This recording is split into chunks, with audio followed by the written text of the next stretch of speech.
এই বিড়ালকে কখনো আপনারা কষ্ট দিবেন না, বিড়ালকে আদর করবেন, বিড়ালকে ভালো মতো পুষবেন।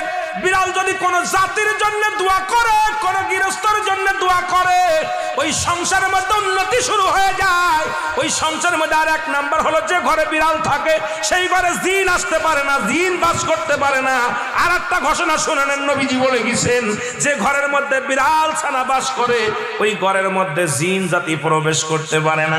তাহলে ছোট ছোট মাসুম বাচ্চাগুলো যে ঘরের মধ্যে থাকে, মুসলমান অনেক সময় জিনের আশ্রয় পড়ে যায়, অনেক সময় জিনে আসর করে, ওই ঘরের মধ্যে জিনে আসর করে। যে ঘরের মধ্যে বিড়ালকে আদর করে বিড়াল থাকে, ওই ঘরের মধ্যে বিলাই বিড়াল বিড়াল বিলাই বিলাই, এইটা যার ঘরের মধ্যে আছে এই ঘরের মধ্যে দুষ্ট জিনেরা আসতে পারে না। জোরে জোরে চিল্লায়া বলা যাবে না মারহাবা। একবার নবী সুলাইমান আলাইহিস সালাম শুনতে পাইলেন পাশের বাড়িতে একটা কুকুরকে কষ্ট দিয়ে বিষ